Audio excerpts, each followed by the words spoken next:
Good morning बच्चों, मैं B L Agarwal आज आपको इस लेक्चर में conversion of partnership into limited company और एक्विजिशन ऑफ पार्टनरशिप बिजनेस का एक प्रॉब्लम डिस्कस करूंगा, सोल्व करके समझाने का कोशिश करूंगा। ये रख दिया आपके सामने एक problem. ABC were partners in a firm ABC enterprises.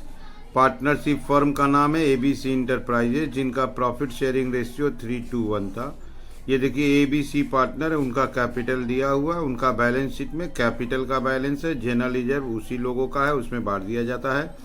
Creditors liability हो गया, building machine furniture stock debtor और बैंक ये एसेट है। ओके, यहाँ दे रहा है on the above mention date the partner decided to convert the partnership firm into limited company. नाम होगा ABC इंटरप्राइजेज प्राइवेट लिमिटेड।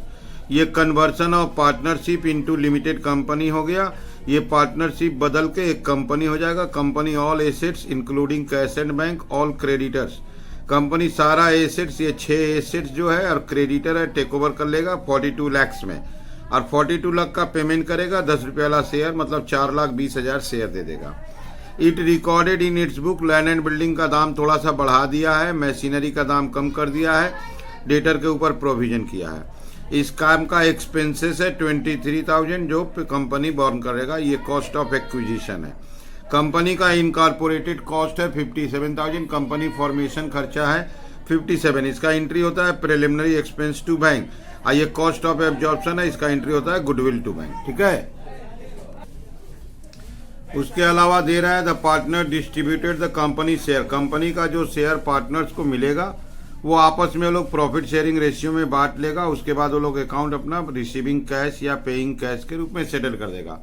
तो conversion of partnership into company में कंपनी से पार्टनर को शेयर मिलेगा 4,20,000 शेयर एज परचेज कंसिडरेशन। तो उस share को लोग प्रॉफिट शेयरिंग रेशियो में बांट लेगा, और अगर कुछ बैलेंस बचा तो बाई पेइंग और रिसीविंग कैश वो लोग अपना अकाउंट को सेटल कर लेगा। यहाँ देखिए बोला रियलाइजेशन अकाउंट बनाइए, कैपिटल अकाउंट बनाइए। अगर रियलाइजेशन और कैपिटल अकाउंट बनाने को बोलता है, अदर नेसेसरी अकाउंट बोलता है, तो ये सवाल हो जाएगा पार्टनरशिप फर्म की तरफ से। Journal entry and balance sheet बनाते हैं तो ये हो जाता है कंपनी की तरफ से। तो पहले इस सेक्शन में हम आपको कंपनी की तरफ से जर्नल एंट्री और बैलेंस शीट बनाना बताएंगे, और इसका अगला एक पार्ट बनाएंगे, पार्ट बी, जिसमें हम लोग आपको इसका रियलाइजेशन और कैपिटल अकाउंट बताएंगे, दैट इज पार्टनरशिप फर्म की तरह बताएंगे। तो इस सवाल को हम लोग 2 सेक्शन में सोल्व करेंगे। पहला पार्ट कंपनी के रूप में और दूसरा पार्ट पार्टनरशिप फर्म के रूप में। ठीक है, सबसे पहले आप वर्किंग देख लो। 1 नंबर वर्किंग करते हैं, परचेज कंसीडरेशन। अब परचेज कंसीडरेशन इस क्वेश्चन में आपको दिया हुआ है ₹42 लाख। और 2 नंबर वर्किंग करते हैं, डिस्चार्ज ऑफ परचेज कंसीडरेशन। बोला हुआ था इक्विटी शेयर के रूप में होगा, तो that is 4,20,000 equity share of ₹10 each. 10 रुपये वाला शेयर है तो आपका ये 42 लाख हो जाएगा। तो जब हम लोग कोई सवाल बनाएंगे तो पहले परचेज कंसिडरेशन का होना जरूरी है, और उसका डिस्चार्ज किस फॉर्म में वो पेमेंट होगा। तो बोला था 10 रुपये वाला इक्विटी शेयर, तो 42 लाख होने के लिए 4,20,000 इक्विटी शेयर 10 का होगा तो आपका 42 लाख हो जाएगा।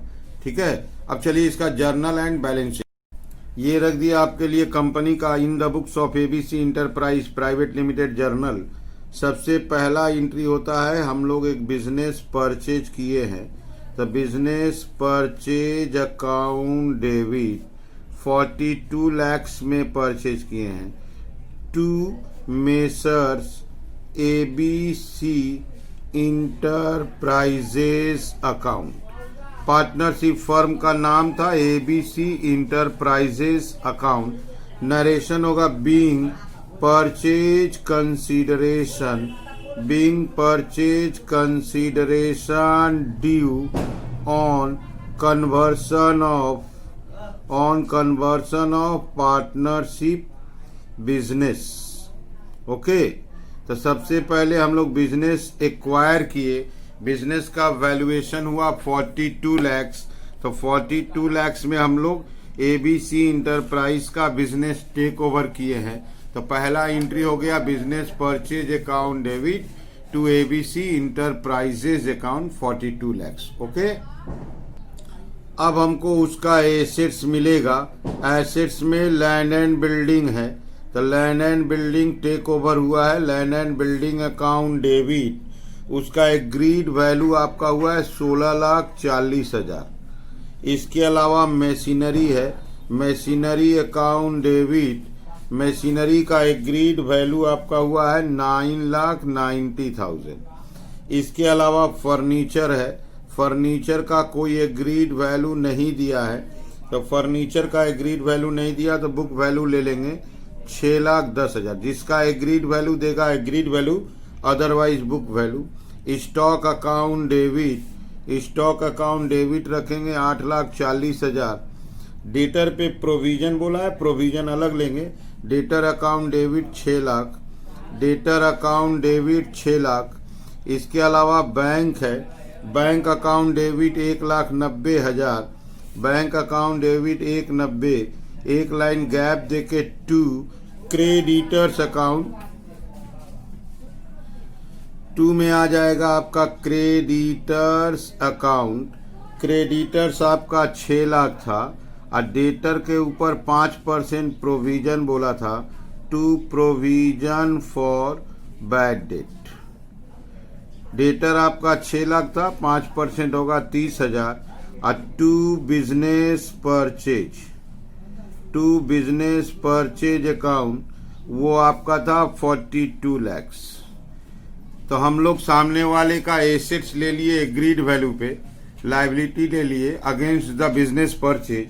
ऊपर आने से गुडविल, नीचे आने से कैपिटल रिजर्व। ओके, बैलेंस नीचे आ रहा है तो नीचे आने से उसको कैपिटल रिजर्व बोलते हैं। To capital reserve balancing figure, ये आपका आया 40,000। नरेशन होगा being sundry assets, being sundry assets and liabilities taken over at agreed value and balance transferred to capital reserve। हम लोग बहुत सारा एसेट्स लायबिलिटी टेक ओवर किए। अब वो एसेट्स लायबिलिटी जो टेक ओवर किए वो एग्रीड वैल्यू पर है। अब बैलेंस अगर कुछ आया तो उसको कैपिटल रिजर्व में ट्रांसफर कर दिए। तो सबसे पहला एंट्री बिजनेस परचेज का हो जाता है। अब बिजनेस परचेज का एंट्री के बाद एसेट्स लायबिलिटी टेकन ओवर करते हैं। अब बैलेंस कुछ आता है तो डेबिट में आने से गुडविल, क्रेडिट में आने से कैपिटल रिजर्व। अब हम लोग एबीसी इंटरप्राइजेज इसको पेमेंट देंगे।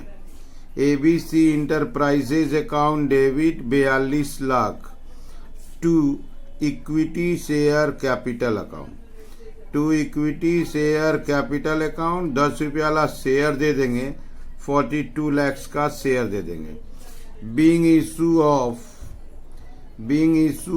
4,20,000 equity share of ₹10 each fully paid up against purchase consideration.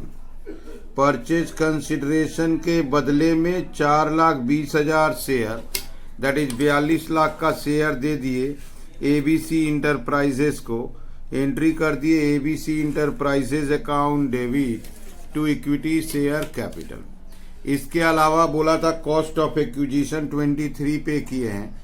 Cost of acquisition अगर 2 नंबर एंट्री में कैपिटल रिजर्व आया है तो entry capital reserve to bank करते हैं। अब गुडविल आया है तो गुडविल टू बैंक, यहाँ एंट्री करेंगे capital reserve account debit, capital reserve account debit to bank account. Cost of acquisition का अमाउंट था 23,000, इससे कैपिटल रिजर्व कम हो जाएगा। Being cost of acquisition paid in cash. Cost of acquisition जब pay करेंगे, अगर 2 नंबर एंट्री में गुडविल आया है तो आप एंट्री करोगे गुडविल टू बैंक, और कैपिटल रिजर्व आया है तो कैपिटल रिजर्व टू बैंक। ये जो ABC enterprises private limited company formation हुआ है, इसका फॉर्मेशन का खर्चा आया है 57,000। उसको प्रिलिमिनरी एक्सपेंसेस बोलते हैं या फॉर्मेशन एक्सपेंसेस बोलते हैं। Preliminary expense account debit 57,000 to bank account 57,000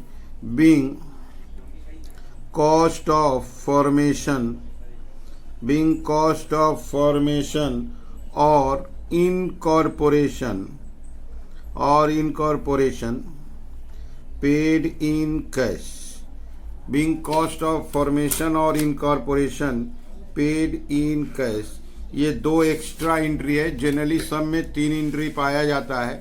पहले हम लोग बिजनेस परचेज करेंगे, फिर सन्ड्री एसेट्स लायबिलिटी को एग्रीड वैल्यू पे लेंगे। डेबिट में आता तो गुडविल, क्रेडिट में आने से कैपिटल रिजर्व।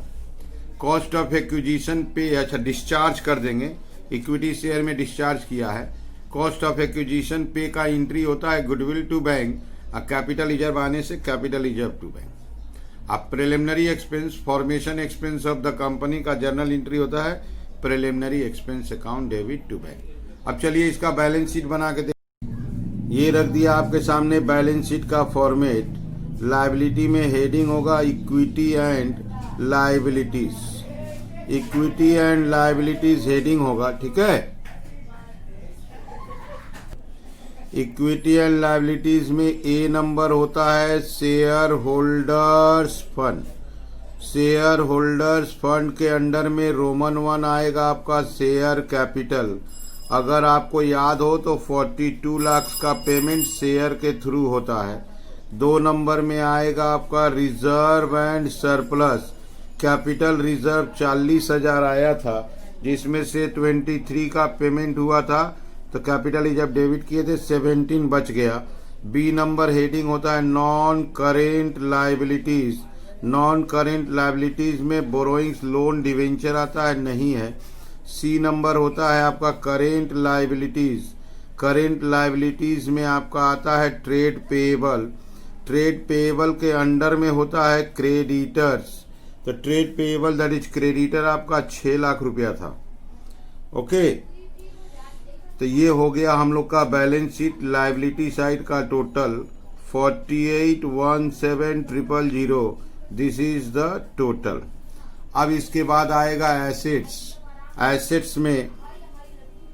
एसेट्स में ए नंबर होगा non current assets. Non current assets में सबसे पहले रोमन 1 आएगा फिक्स्ड एसेट। फिक्स्ड एसेट्स 2 होता है। एक नंबर नीचे टेंजिबल। टेंजिबल में बिल्डिंग, मशीन, फर्नीचर, और इनटेंजिबल में गुडविल। इस क्वेश्चन में इनटेंजिबल है नहीं। बिल्डिंग 1640 था और मशीनरी 990 था, 2630 हुआ। फर्नीचर 610 था, 26 अच्छा 32, 3240 हो गया आपका फिक्स्ड एसेट टेंजिबल। इसके बाद बी नंबर आएगा आपका करेंट एसेट्स। करेंट एसेट्स में रोमन 1 इन्वेंट्री। इन्वेंट्री का मतलब होता है आपका स्टॉक। स्टॉक आपका था 8,40,000। रोमन 2 आएगा आपका ट्रेड रिसीवेबल। ट्रेड रिसीवेबल माने डेटर, और उसमें से प्रोविजन था 30,000 बाद दे देंगे, 5,70,000। इसके बाद रोमन 3 में आएगा आपका बैंक।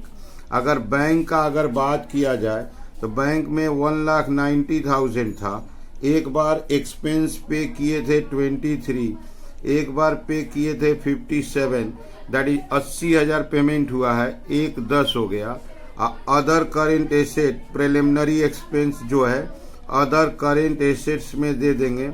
अदर करेंट एसेट्स में प्रिलिमिनरी एक्सपेंस का 57 प्लस करके देखते हैं टोटल इक्वल हुआ कि नहीं। ओके, यस, इसका टोटल आ गया 48,17,000। दैट इज ये हो गया आपका टोटल। जर्नल एंट्री करने के बाद बैलेंस शीट बना दिए। आप लोग बैलेंस शीट का फॉर्मेट याद रखोगे। इक्विटी एंड लायबिलिटीज में share holder fund non current liability, current liability. Assets में non current assets, current assets, total मिल गया, इसका मतलब सही बना दिए। ये प्रॉब्लम का सॉल्यूशन किए through the point of company, जहां journal entry and balance sheet होता है। ठीक है, वीडियो को पॉज कर लीजिए, क्वेश्चन को लिखिए, मेरे साथ धीरे धीरे सोल्व कीजिए, देखिए आपको 100% समझ में आ जाएगा। Okay, thank you.